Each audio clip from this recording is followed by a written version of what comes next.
Cuquita Martínez llegaba a su oficina todas las mañanas muy puntual, sonriente, y era una persona famosa porque siempre se volvía muy simpática o carismática con su gente o compañeros de trabajo. La Cuquita Martínez siempre estaba ahí para ayudar a los demás y era una persona trabajadora por excelencia. Nunca faltaba a su trabajo y siempre en las fiestas era el alma de esas fiestas y siempre hacía reír a los demás. Un mal día Cuquita no va a trabajar y sus compañeros se preocupan un poco. Después del tercer día sin ir a trabajar, los compañeros por la tarde van y la buscan. Cuquita Martínez abre la puerta y para sorpresa de sus compañeros se encuentra en un estado totalmente triste, totalmente depresivo. Sus compañeros entran a su casa y Cuquita empieza a desahogarse con cosas desde hace años atrás.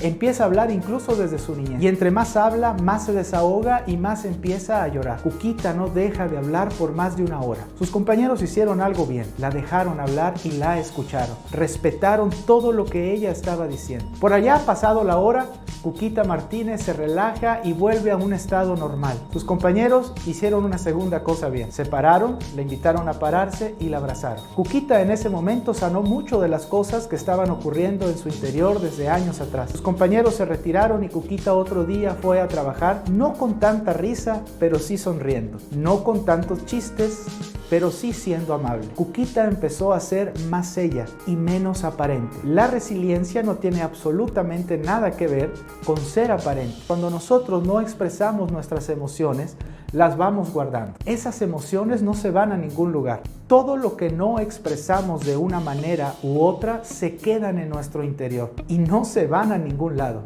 Se guardan en nuestro inconsciente, se guardan en nuestras memorias, se guardan en nuestros sentimientos. Lo guardamos, aunque lo escondamos, ahí está, jamás muere. Va a llegar un momento en tu vida que por cualquier circunstancia, quizá más sencilla de lo que has vivido anteriormente, haga que todo esto que tienes guardado explote. El problema contigo y con un servidor muchas veces es que queremos ser juzgados de una manera positiva por todos. Y eso es imposible. Queremos que todos nos admiren porque somos fuertes, porque somos simpáticos, porque somos agradables, porque somos lo que tú quieras. Sin embargo, está pasando algo en nuestra sociedad y hoy con esta etapa que estamos viviendo lo está pasando más. Te encuentras con la Lupita y le preguntas cómo está y la Lupita te dice excelente, estoy muy bien. Te encuentras con el Pedro y el Pedro te dice no puedo estar mejor. Sin embargo, Pedro y la Lupita se van a su casa y empiezan a llorar bastante porque es mucha la carga emocional que tienen. Por supuesto, el llorar es importante y es sanador, pero lo es aún más expresar lo que sientes con personas de confianza.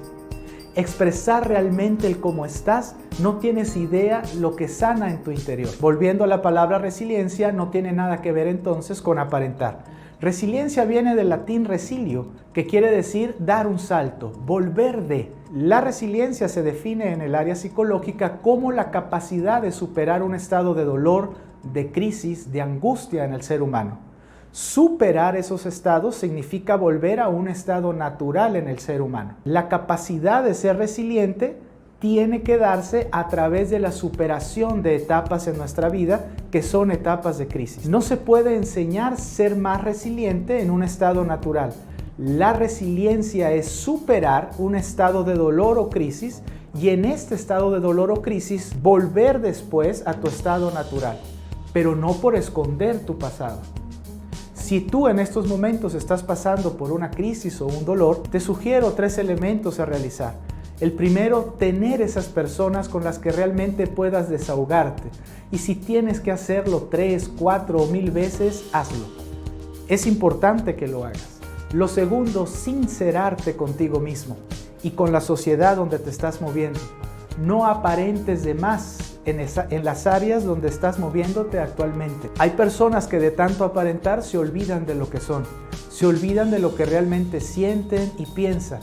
Una persona aparente solo busca la aprobación de los demás y cuando los demás te aprueban, tú te estás desaprobando. Y el más importante individuo en este mundo eres tú. Y tercer sugerencia, si tu estado de crisis o tu estado emocional de dolor consideras que no lo estás superando a partir del acompañamiento de alguien y a partir de expresar realmente tus sentimientos y sincerarte contigo mismo, entonces acudir con un profesional. Por supuesto que los hay. No te preocupes si le dices a alguien que vas con un psicólogo. No te preocupes si le dices a alguien que vas con un psiquiatra y te tachan de loco. Las personas no saben de los dolores ajenos más que el que lo tiene. La resiliencia entonces no tiene nada que ver con aparentar ni con esconder lo que estás pasando. Enfócate a aceptar lo que eres, aunque no por aceptarlo signifique que te quedes ahí. Tendremos que buscar ser mejores. Y es precisamente esta característica con la que quiero terminar de la resiliencia. Ser resiliente no solo significa haber pasado alguna etapa de crisis y volver a tu estado natural aún más fuerte. Ser resiliente también significa volver a ese estado natural, pero siendo mejor persona. Y eso realmente es lo que estamos requiriendo más en esta etapa de nuestra vida. Ser mejor persona. Las personas que hemos vivido como tú y un servidor etapas de crisis y volvemos a nuestro estado natural, requerimos comprometernos a ser mejores con uno mismo y con los demás. Con uno mismo es con el trato que me doy, en el cómo me hablo, en el qué pienso de mí mismo, es decir, mi autovaloración. Y el intentar ser mejores con los demás tiene mucho que ver con el valor de la empatía. Nadie va a poder entender tu dolor porque tú eres el que lo está viviendo o el que lo ha vivido. Y así le pasa a cada ser humano. Sin embargo, el valor de la empatía tiene que ver con entender el sufrimiento de la otra persona lo más posible. Tiene que ver con querer entender el sufrimiento de los demás lo más posible.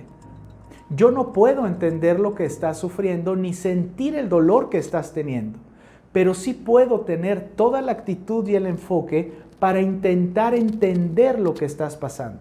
Y eso es empatía. Y al empatizar realmente con las personas, logramos otros valores como la colaboración, como la ayuda, como el amor al prójimo, etc. Una persona resiliente no solo comprueba el haber pasado por varias etapas de crisis, también la compromete a ser una mejor persona con los demás a partir de la empatía y la colaboración. Últimamente el concepto resiliencia también se está utilizando para las empresas.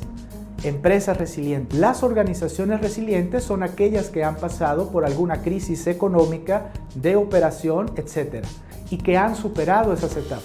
Sin embargo, haciendo la analogía con la resiliencia en el ser humano, esas organizaciones que han superado esas crisis deben de estar también comprometidas a ser mejor empresa. Ser mejor empresa para sus clientes, pero también ser mejor empresa para todos los colaboradores.